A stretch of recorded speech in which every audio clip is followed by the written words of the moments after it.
Good afternoon. I'm Myra Opal, Regional Director of Communications for Pepco. We for days have been closely watching the approaching storm and preparing for potentially widespread damage and extensive outages. We want to share information with you on what we're doing to prepare and what customers can do to prepare. I'd first like to introduce to you Dave Velasquez. Dave is our Executive Vice President of Power Delivery for PHI, Pepco Holdings, Inc., parent company for Pepco.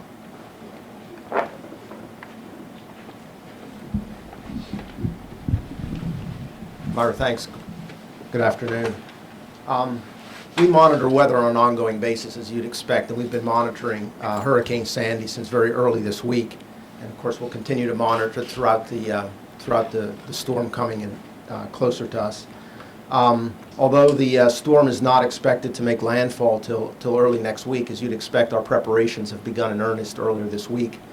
This will be an all-hands event for Pepco Holdings across all three of our utilities, Pepco here, Delmarva Power in Delaware and the Maryland Eastern Shore, and also Atlantic City Electric in southern New Jersey. We have here at Pepco about 150 permanent line personnel on a daily basis that are active and available working on our system. In addition to that, that internal line force is supplemented by about 440 contract linemen that are on the property currently doing work to improve the reliability of our system day to day. In addition to that, we have about 300 tree trimming personnel who are on the property in Pepco. And similarly, in each of our other utilities, we have a combination of both internal crews and contractors. We have taken steps to secure all our contractors to make sure that they're available for this storm. They are not going anywhere to work for anyone else. In fact, they have been scheduled earlier this week. They were scheduled to work throughout the weekend, so they will be available during the weekend as well. We've participated in several mutual assistance calls already. We requested for Pepco Holdings, for the company as a whole, 2,500 additional line resources, 400 additional tree trimmers, 200 additional damage assessors to supplement our internal forces. They, of course, will be allocated depending on the damage between the three utilities that we serve. We've also, on the call center side, activated or let our crisis call center know that we'll be activating them next week, which also supplements the number of people that we have available to take phone calls. As we prepare for the storm, we'll also be opening a staging area initially here in Montgomery County at the fairgrounds, where a lot of the cruises, they come in because many of the crews will be here before the storm actually hits. And they'll be staging there initially. As time goes on, as we have in other storms, depending on the damage, we'll open additional staging areas that will allow us to reach more easily into our territory in Prince George's County and also in the district as well. A couple comments on the storm restoration. When a storm hits and the damage occurs, our first priority is to restore, I'll call it the backbone of our system, to restore the major supply lines that feed substations that serve entire communities.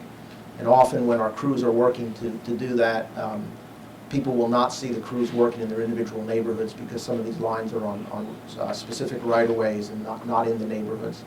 In addition to that, we focus on the critical facilities, the hospitals, the nursing homes, emergency centers, and all that is our next priority along with that. Also, because of the nature of this storm, I think everyone needs to be aware that they're calling for sustained winds for very long periods of time. It is not safe for our crews to be working up in the air in buckets while the winds are over approximately 35 miles an hour. So that will also delay our initial restoration efforts. We'll have to wait for the winds to die down before we're able to fully utilize our crews in the field. Of course, life-threatening situations, we'll always dispatch a crew to be able to make that safe, but to actually make repairs will take longer, and we'll have to wait until the winds die down. I think we'll be taking questions at the end, so let me turn it back to Mary. I'll now introduce Thomas H. Graham, who's President of Pepco Region, and he's going to talk to you about customer preparations, what customers can do to get ready for this. Sorry, Dave. Good afternoon, everyone. Again, my name is Tom Graham. I'm the Region President for Pepco. My comments are going to deal really in three areas. One is outreach, two is preparedness, and three is safety. So with respect to outreach, we've already been in the process of doing outreach activities with our community stakeholders, our legislative officials, over the last couple days. In anticipation of Hurricane Sandy, as David indicated a little while ago, we've been scheduling additional line personnel, contractor crews, and call center personnel to support this event. We'll continue to monitor the weather and customer outage activity and adjust our resource plans accordingly. With regards to preparation, there's a lot of preparation that we go through as a utility. There are drills that we go through as a utility with emergency management centers. But there's also preparation that's required on the customer's part as well. We have to be prepared for a major event, so some of the tips that I'd like to share with you today that I think are important as we move into this event is making sure that you have adequate supplies of prescription medicines and infant supplies on hand. If a customer is someone the customer knows uses life support equipment that requires electricity to operate, identify a location where emergency power capabilities are located and make plans to go there during a prolonged outage. Assemble an emergency kit. That emergency kit could include things like a battery-operated radio or television, a flashlight, a first aid kit, a battery-operated or wind-up clock, extra batteries, special needs items, insulated cooler, and a list of important and emergency phone numbers. Keep at least a 3-day supply of non-perishable foods and bottled water, and have a hand-operated can opener available. Some of the things we don't really think about until the situation pops up.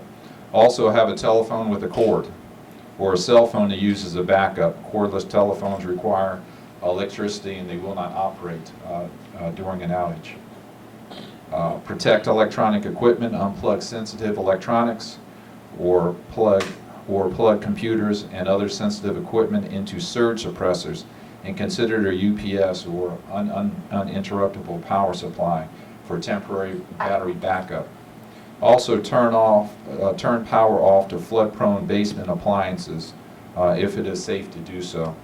However, if the customer has an electrically operated sump pump, the customer should not turn off the power.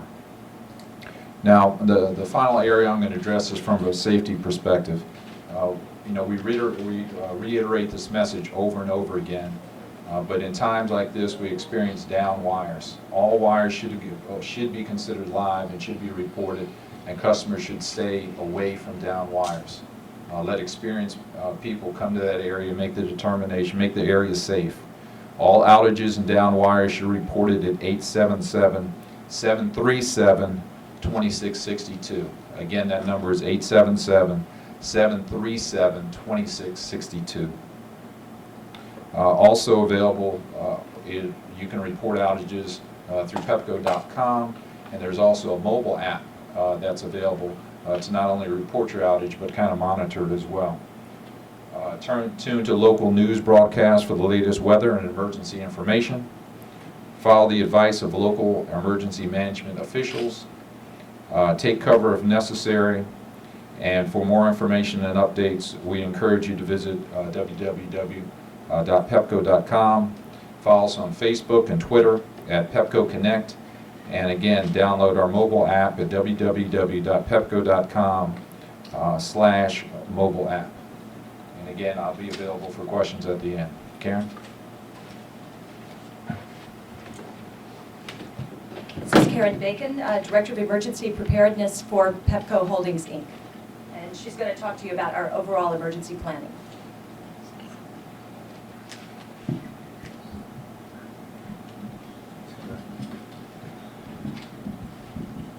He's a golfer. He has strong arms.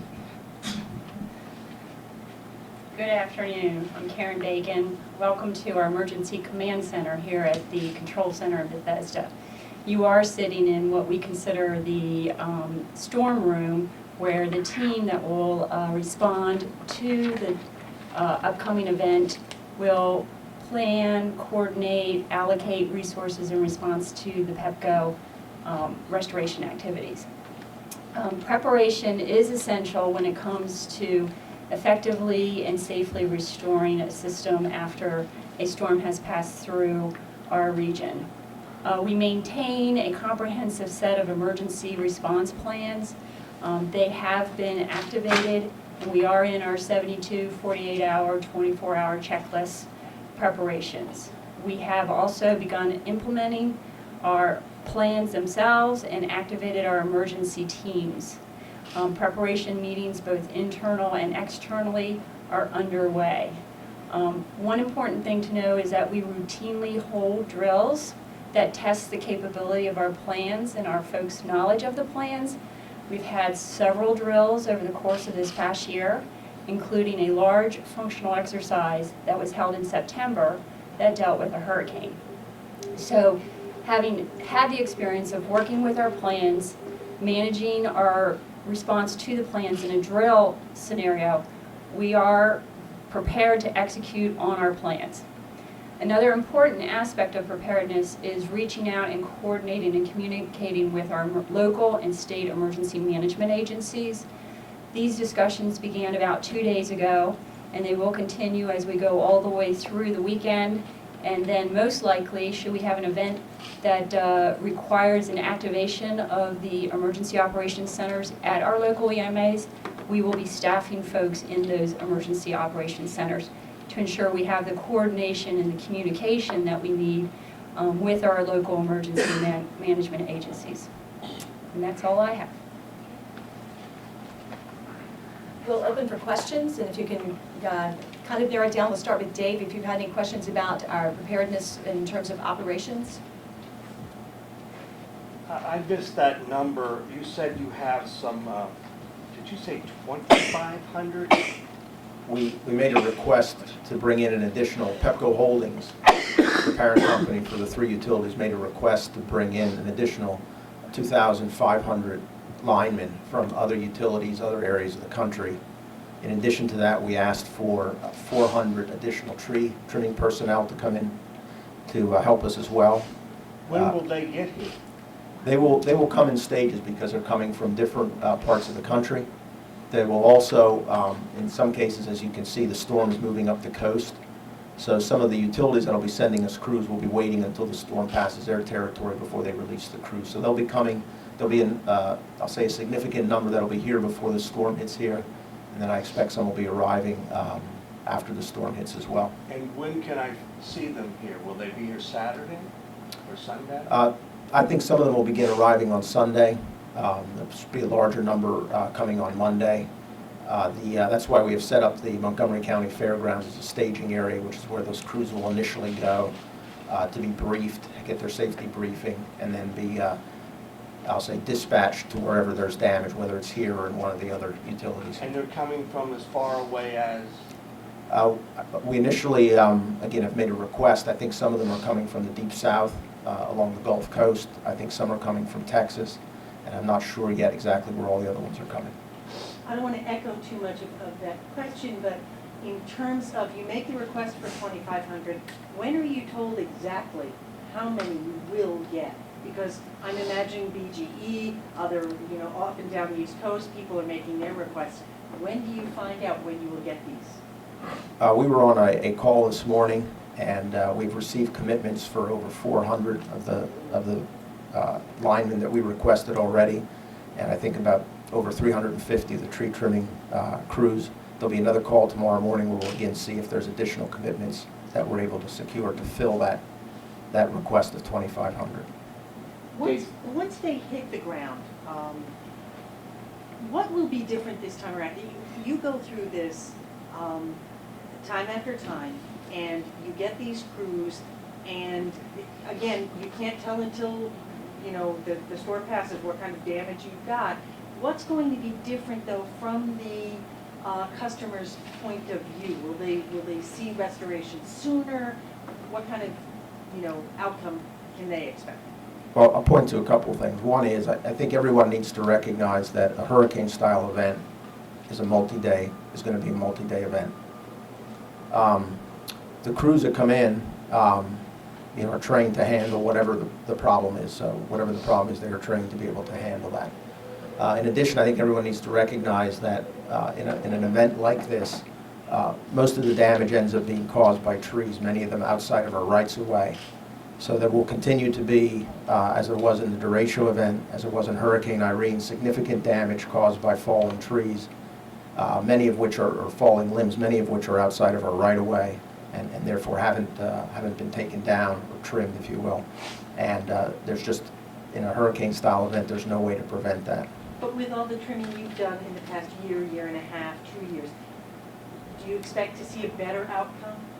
The trimming that we do provides, I'd say, it provides benefit in all weather conditions. But again, if you were out during the last storm, the derecho, the number of places that I was where I saw it was not a limb from a tree that was close to our lines, but rather it's a tree from across the street, the middle of somebody's front yard. All the tree trimming we do does not impact that. And that's why there's been conversations going on in both Maryland and also in the district around the issue of should we fundamentally change the way our system is designed? Is more significant undergrounding really the ultimate solution to remove our lines from the hazards of weather and trees? Edison Electric, your lobbying arm, put out a news release earlier today. They're expecting some outages as far up as to 10 days.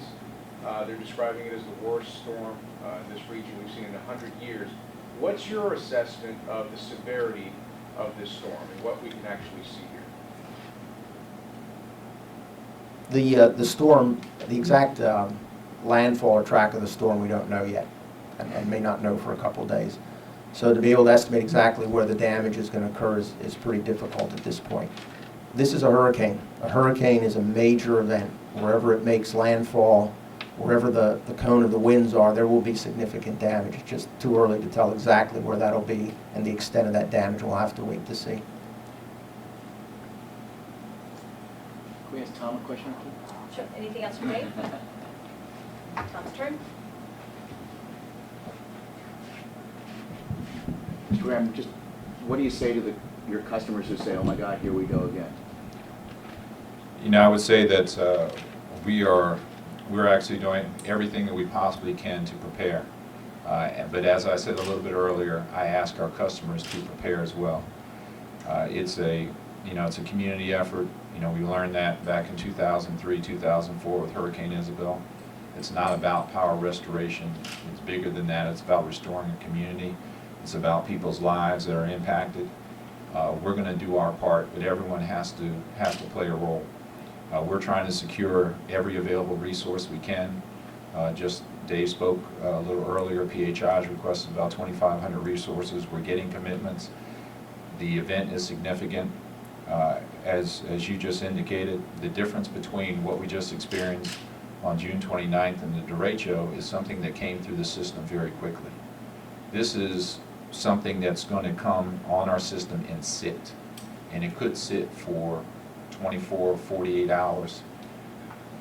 Conditions have to be safe for our employees, our contractors to go out and do work.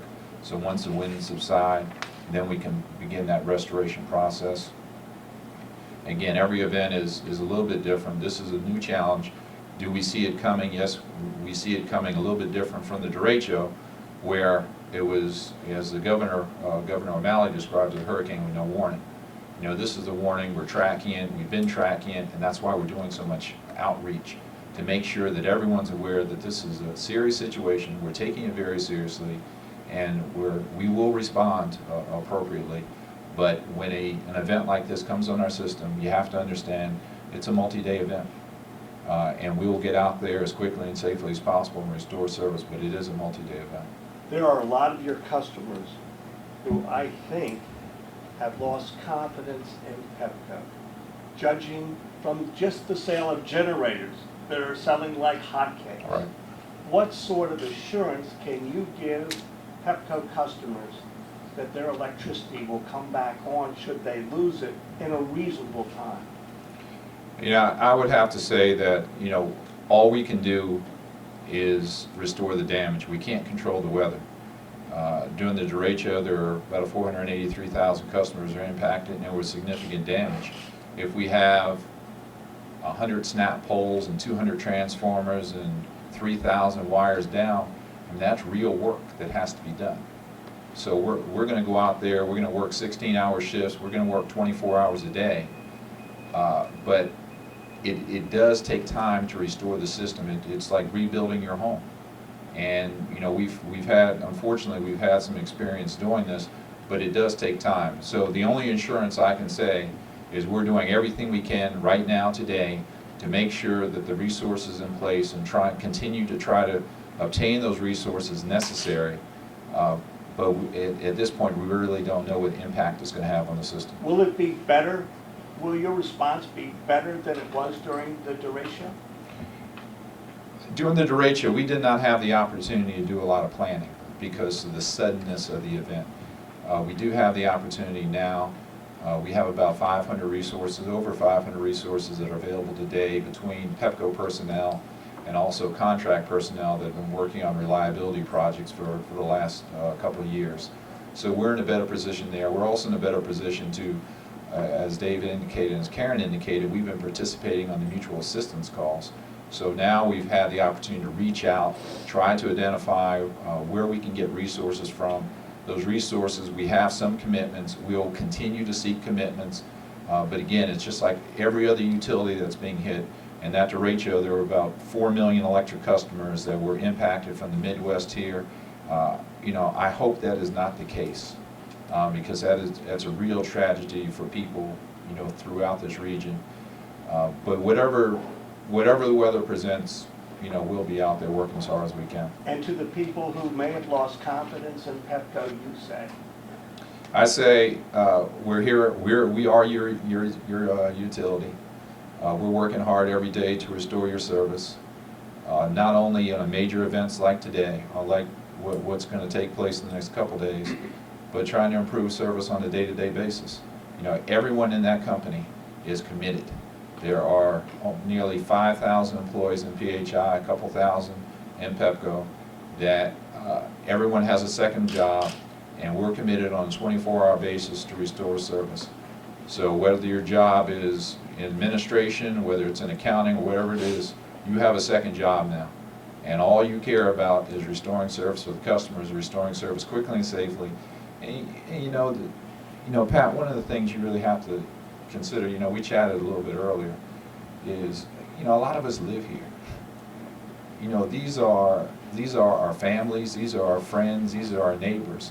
So, you know, we're trying to do work for our community, and you know, it's a different feeling, it's a different sense, you know, that you have. So, you know, that's the real message that I can give, that, you know, we're 100% committed to the safety piece, but also restoring service quickly. Mr. Grant, you've Yes. been before the PSC talking about these efforts that you go through. One of the complaints has been in the past when you have crews from as far away as Texas and Yeah. the Deep South, that they don't know their way around. And I know that came up in PSC hearings. Have you been able to come up with, again, lessons learned of we know better, faster, quicker, how we can deploy these people? Well, the crews, they don't necessarily go out by themselves. They go out with a Pepco person that has experience in the area and can take them to the area that they'll work in. You know, it's always a challenge when you go from a workforce of, you know, 500 to a workforce of 3,000. You know, that does create some challenges and unfamiliarity with the area. But we do match those up with a person who does understand the service territory. In terms of knowing where spots need to be fixed, is there any kind of system that you all use to stay in touch with those far out communities, or is it solely based on people calling in, emailing, contacting you, and saying their problems out? Okay, so yes or no. So today, we are very much dependent on our customers calling in to report their service being out. And that's why it's so very, very important that they use the 877-737-2662 number to report outages. I just came actually from a emergency preparedness conference where they talked about the number of customers that actually call in. It's about 10% that actually call in. We need that number to be higher to give us better information about what's taking place in the territory. And that's how we do the analysis. So that's today.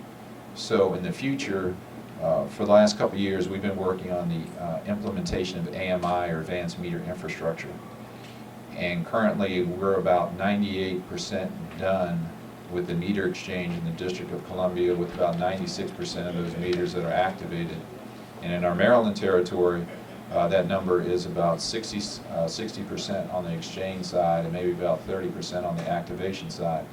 The activation side is important because that means those meters are able to talk to each other, and we're able to ping that system, and we can make a determination whether a customer is in service or out of service. So it's not activated for our entire service territory of 778,000 customers, but there is a fair number of those customers that we do have that technology is available. So as a good example, during Hurricane Irene in our Delaware territory, we are able to save about 600 truck rolls. So we're able to ping the system and cancel out tickets and saying, we don't need to go there, we need to go to another location because we know that customer has service. In the District of Columbia, during the rate show, it's about 796 tickets we were able to clear because we knew we did not have to go to those locations. So that is the benefit of AMI. You may hear smart grid, smart meters, but that's the direction that we're going in the future. So it's not fully deployed, but we're working on it, and there will be some benefits for our customers as a result of it. So in terms of this particular storm, that is not fully encompassing your entire service area? Not our entire service territory, but several 100,000 customers have that technology that's available, it's activated, and we will be able to utilize it. Now, essentially, that doesn't mean that they can just fix the system. There's still the damage that's occurred, and we still have to go to those locations. But if I don't have to go to a faraway location, and I know where the outage is more central, it could save hours from the restoration process if we're not making needless trips to locations where customers already have service. So that's a real benefit, that's a real value of the smart grid, and that's really the technology that we're looking for in the future. And there's also other technology that's on the system called distribution automation, where we can reroute the service. So an electric feeder serves about, let's say, 1,100 or so customers. And if we have a fault down on a tree, let's say in the past, maybe all 1,100 of those customers would be out. But through the distribution automation, if that scheme's in place, and it's not in place everywhere, but that scheme's in place, we can reroute the service. In a situation that we had about a year or so ago, instead of 1,100 customers being out, only 200 customers were out, and that whole process took place in 51 seconds. Anyone else? Okay, thank you.